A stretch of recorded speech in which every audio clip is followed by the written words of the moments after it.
Hey, what is going on, everybody? Welcome into this week's start and sit video. Just like last week, I'm going to be running through my top starts and sits for the quarterback, running back, wide receiver, and tight end position. I don't have anything else to say, so why don't we just go ahead and hop in to today's video so I can help you guys set your fantasy football lineups and hopefully get you a third win in the row to start the season. Starting with my quarterback position, my top start of the week, I'm going to go with Matthew Stafford against the Cardinals. The Cardinals, if you look at the stats, at least through the first 2 weeks, they have been giving up a lot of passing yards. So they are a team that you can move the ball against through the air. And I think this Rams offense is going to lean into that. And I think Matthew Stafford is going to distribute the ball among all of his skill position players. So this is a type of game where I think Stafford, you could see him finishing with over 300 yards and getting you 2 to 3 touchdowns. And he'll definitely be finishing as a QB1 at the end of the week. So if you got Stafford, I know he's had his struggles with some interceptions here and there, but I wouldn't hesitate to play him against Arizona. My second start of the week, I'm gonna go with Kirk Cousins against the Lions. Now, I know you guys are like, man, Kirk just threw like what, 4 interceptions on Monday night. You just got to understand, for whatever reason, Kirk Cousins has his struggles on Monday nights. He has a 2-10 record. I joked with some friends, like with his type of personality, he's the type of guy that wants to be tucked in his bed reading a book with a glass of milk by 8 p.m. on a Monday night. So that's why he never really performs. And this game is a 1 o'clock game where he typically plays at his best. And this is in Minnesota. So that's another factor that can go his way. And then another thing too is with the Detroit Lions passing defense. 2 games into the season, I mean, this is what we thought it would be entering the season, where they would be struggling to defend quarterbacks. And I think that's going to continue with Kirk Cousins. I think we're going to see a bounce back game for the Vikings offense on Sunday. So if you were kind of thinking like, oh man, Kirk just sucked this last week, why don't I look for a different streaming quarterback? Or if you are rotating between Kirk and another quarterback on your roster, I would definitely put Cousins in if you got him on your team. My top sits. You're going opposite, right? I just told you a guy that threw, 4 interceptions on Monday night? Now I'm telling you to sit a guy that threw 6 touchdowns this past Sunday. Tua Tagovailoa, it's pretty clear, guys, if you also saw the Bills' defense. I would sit him if you can against the Bills. Now, I'm going to be honest with you. It's a temper my expectations play for me. He's my quarterback in a 14-team league. As you can imagine, when you get to 14 teams, the market for quarterbacks is very thin, so I'm going to take the gamble and leave him in my lineup. But I don't have that much expectations for Tua to have a great game. He's going up against the best defense in the NFL. A stat I saw earlier on Twitter, the Buffalo Bills had put pressure on a quarterback 41% of the time, and they've only sent a blitz 3 times so far in 2 weeks. That's just insane. So yeah, I know Tua just is coming off the best game of his career. But if you've been rotating him, or if there's somebody on the market and you can kind of afford to leave Tua on your bench for this week, I would definitely lean towards doing that. But if you're a guy like me, or you got him and it's in a 14-team league and it's a super deep league where the options out there in the market aren't that greatest, and you don't want to lose anybody on your bench, or let alone Tua just because he just came off that game, you might just have to roll the dice and see what happens. My other sit, I'm going to go with Tom Brady against the Packers. If you guys have not heard, Mike Evans, because of that fight against the Saints, he is suspended for this game. So that's his top passing weapon that he doesn't have. Chris Godwin won't return this week. I don't know about Julio. I did see that Julio Jones did not practice today, so his availability is up in air. So you're talking about his tops. And if you hear my dog Titans right over there by me sneezing, I do apologize. But anyways, if Tom Brady's missing his top 3 weapons in the passing attack, I can see some very inconsistencies because of that. And also, too, his line is banged up right now. We already know about the interior guys that got hurt in the preseason. Donovan Smith did not practice today, so he might be out without his left tackle. And then he's going against a Packers defense that's a pretty good defense. We have to see if they can sustain what they did last week into this week. But another stat I happened to see, Warren Sharp posted this on Twitter. I just saw it about an hour and a half ago.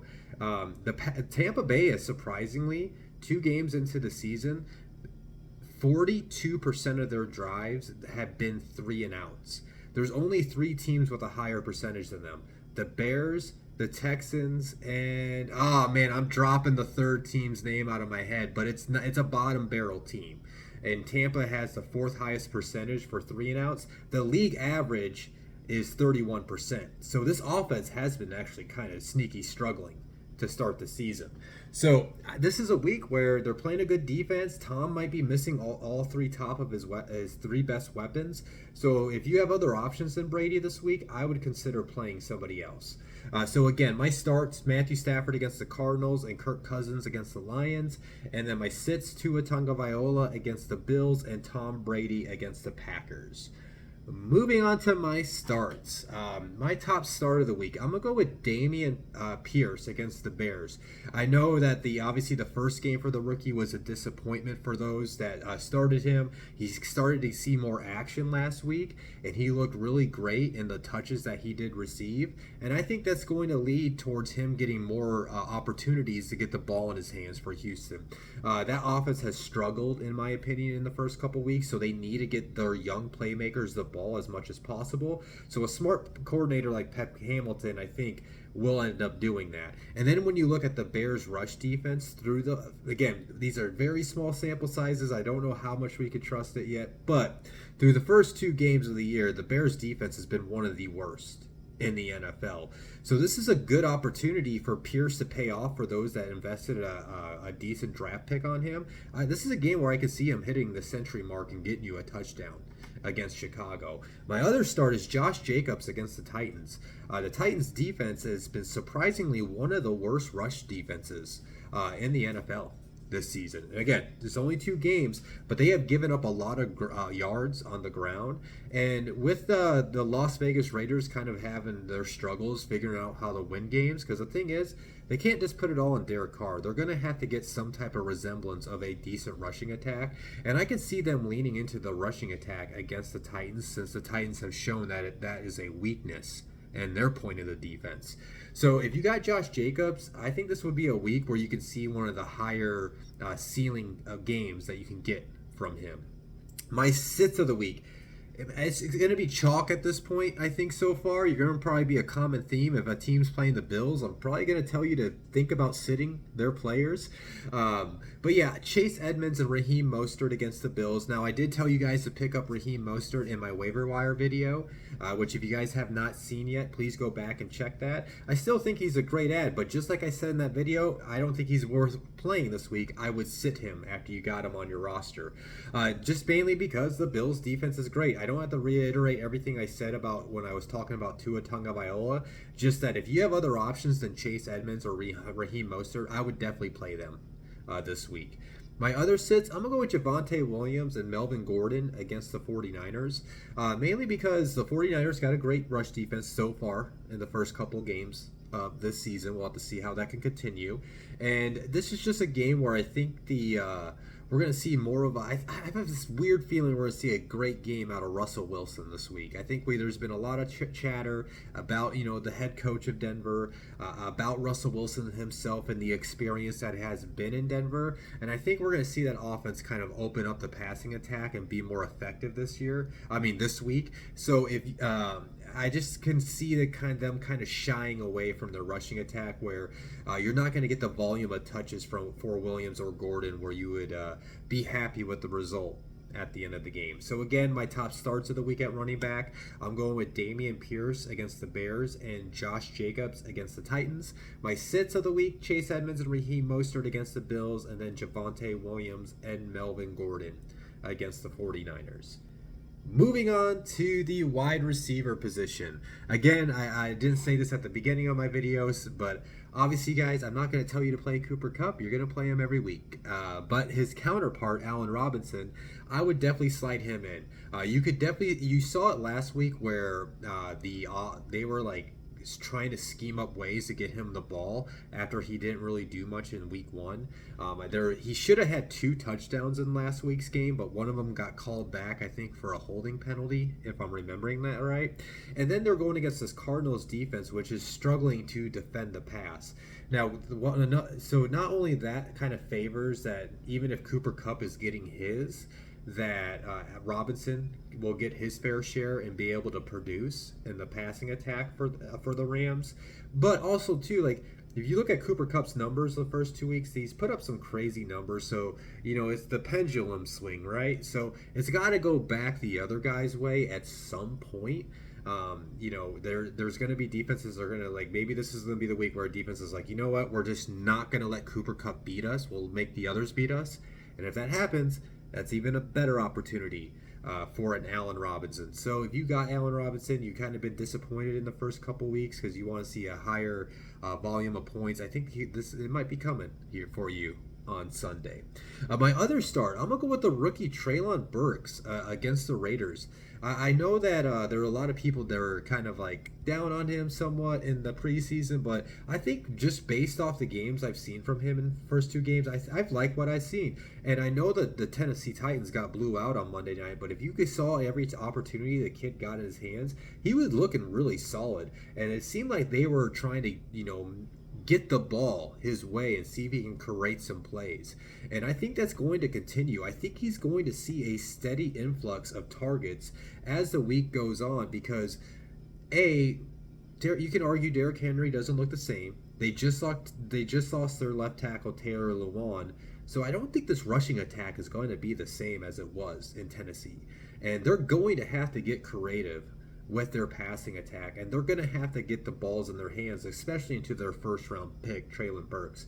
And then they're going against that Raiders defense, which is another defense that has struggled to defend the pass in the first 2 weeks of the season. So this could be a blow-up spot for that rookie wide receiver. So if you got Treylon Burks, you kind of been riding him on your bench while you're trying to be patient. If you're looking for maybe a flex play, a wide receiver 3 play this week, I think that Burks might be your guy.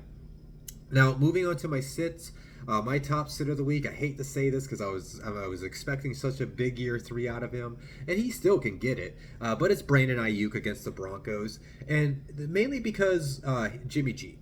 Not that I'm not trying to sit here and do my typical Jimmy G hate thing, but the 49ers offense is about to look so much different with Trey Lance not in it. Brandon Ayuk was going to be that deep threat for Trey Lance because Trey Lance has a cannon on him.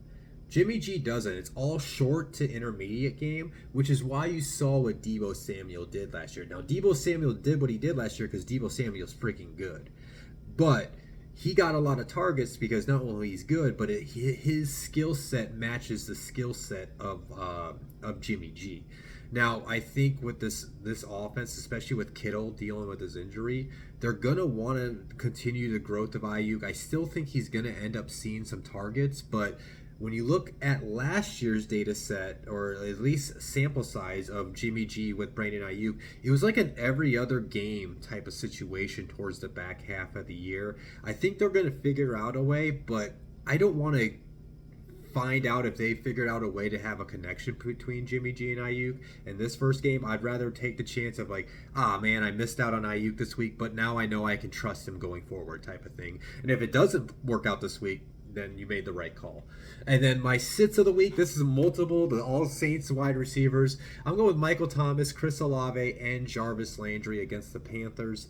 The Panthers, in terms of the numbers, they have allowed the second lowest amount of passing yards so far in the season. Again, we'll see if that can be sustained. In my opinion, I think that Panthers defense is kind of a sneaky good defense.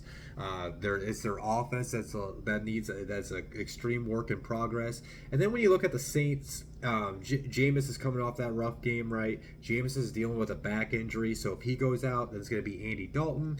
And then between the three, I'm starting to wonder, assuming all of them are healthy, I think it's going to end up being a guessing game of who to play. I think you can kind of always take the gamble that Michael Thomas will get his because they're paying him a lot of money to play football.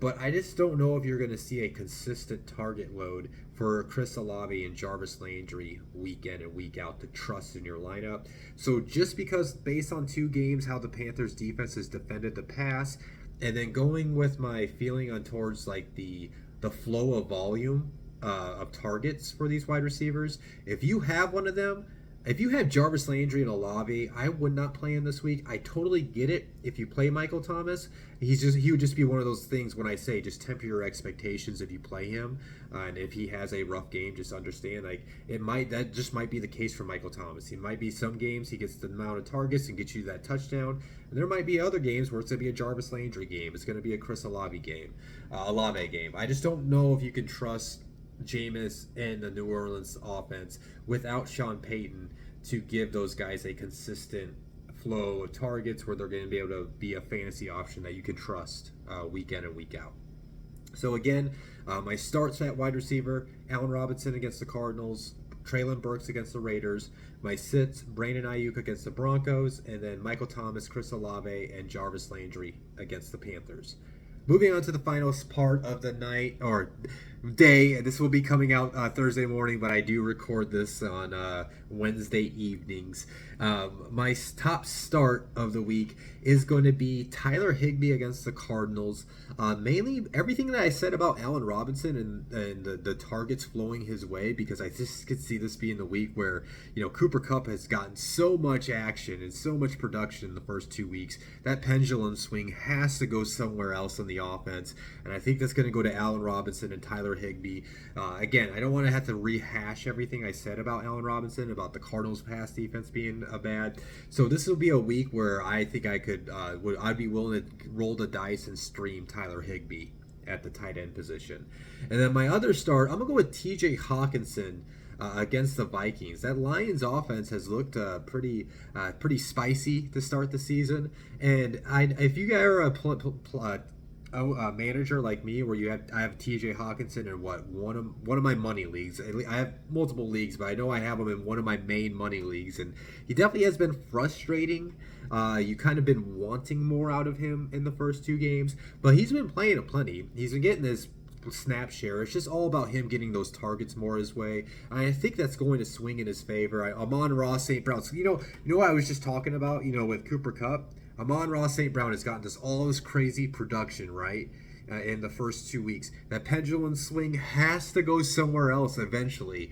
And when it does, it's going to end up getting TJ Hockenson, and he's going to get his fair share. And then if I'm thinking like an offensive coordinator, if you saw what the Eagles were doing against that Vikings defense on Monday night and how many targets and how they utilized Dallas Goedert against the Vikings defense, I would be trying to use the same type of concepts for TJ Hockenson in this matchup. So I think this would be a game where he's going to get like 5+ receptions and hopefully get you that touchdown that you seek in your tight end. My top sits, I'm not going to butcher this kid's name. I'm just going to call him Albert O against the 49ers. Now, even though I think that we're going to see more of a passing attack from Denver, like I mentioned earlier, I just don't know if you can trust Albert O yet. I don't even remember. What is it? Eric Sauber was the tight end that caught the touchdown for the Broncos last week. And they have another tight end that they use. It's just that they are using multiple tight ends where I just don't think you can trust Albert O. Until you see like a consistent target load for him week in and week out, he's just a guy I'm not willing to take my chance on in my lineup. And another guy I want to take my chance on in my lineup this week is going to be Mike Gesicki against the Bills. Again, it's a chalk pick. I don't have to say everything about the Bills' defense like I already said earlier. But also, too, he got that touchdown last week. One thing, if you're streaming tight ends, don't try to chase the previous week's touchdown score, right? And that's why I always preach in my waiver wire video, look for the targets. Yes, he got that touchdown. He had his best game last week, but he only had 4 receptions on 4 targets last week, and that touchdown basically helped him look like a fantasy tight end 1 for the past week. So, again, I wouldn't chase that touchdown. They're going against the Buffalo defense, so if there's another streaming option like a Tyler Higbee out there, I would play a Tyler Higbee over a Mike Gesicki this week. So again, my starts of the week at tight end: Tyler Higbee against the Cardinals, TJ Hockenson against the Vikings. My sits: Albert O against the 49ers and Mike Gesicki against the Bills. So yeah, that is the week 3 starts and sits video from me today. As always, guys, if you enjoyed this video, hit the like button. If you have not subscribed to my channel, please hit the subscribe button so you always know when these videos are uploaded to my channel and you don't have to wait for me to post it on my other social media platforms. And then don't be afraid to tell a friend, and let's grow this channel and let's see if we can get a community going here for my fantasy videos. And then, like I mentioned in my waiver wire video, if you guys ever have any questions about your lineups, if you ever want you want to pick my brain or anything like that, get in my comment section. Shoot me a DM on like Twitter, or you can even shoot me a text if you got my number. But I'm gonna hop off here. Wish you guys the best of luck. I hope you win your matchups this week. I'll talk to you next Tuesday when I do my top waiver wire ads and streamable defenses. Peace out.